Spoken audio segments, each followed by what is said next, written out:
They say a man is moved by visual, and a woman is moved by words, you know.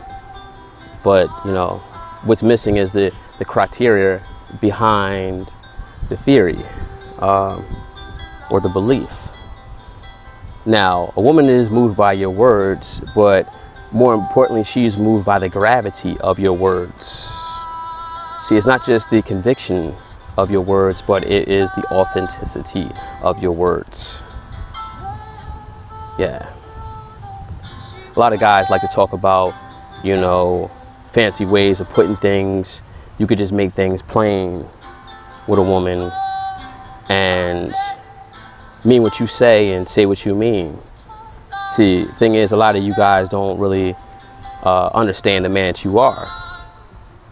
So, you know, you're given the broad confusion.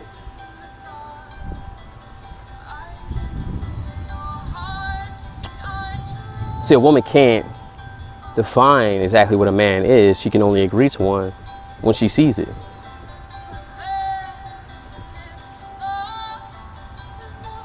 See, I don't really say a lot of things to a woman, these fancy words, or eloquent speech.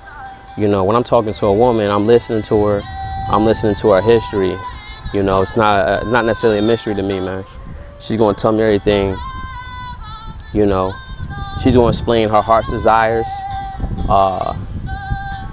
and the enemy, her memory, you know, and the conversation.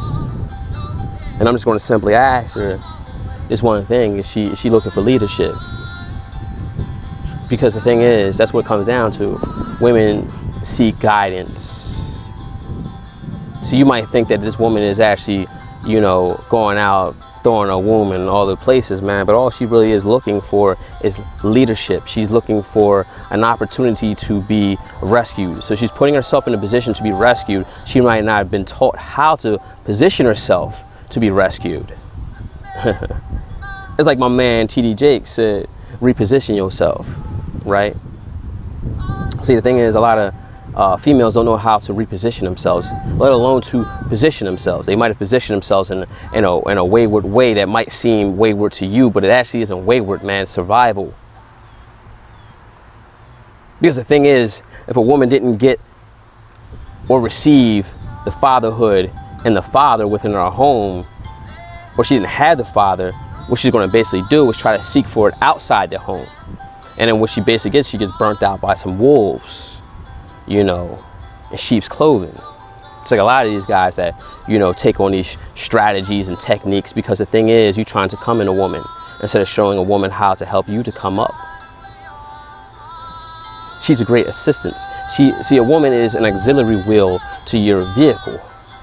But how can you lead if you don't have the GPS system already in sync to where you're going? So the bitch needs to be in sync with what you're doing and where you're going. Like, okay, look, I'm going over here. This is the location. See, the thing is, what she says to you, it's like, oh, wait a minute, we can actually go over there. We could cut traffic by, you know, taking this scenic route, right?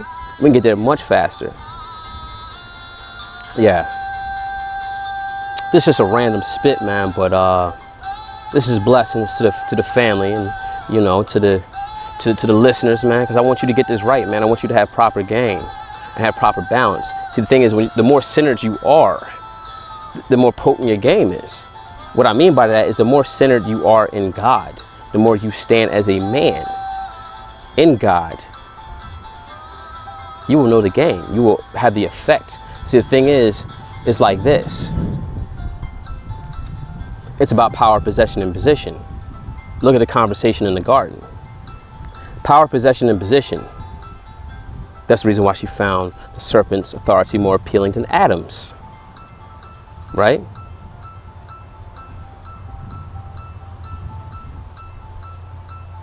See, I don't stand on game. I stand on my conversation.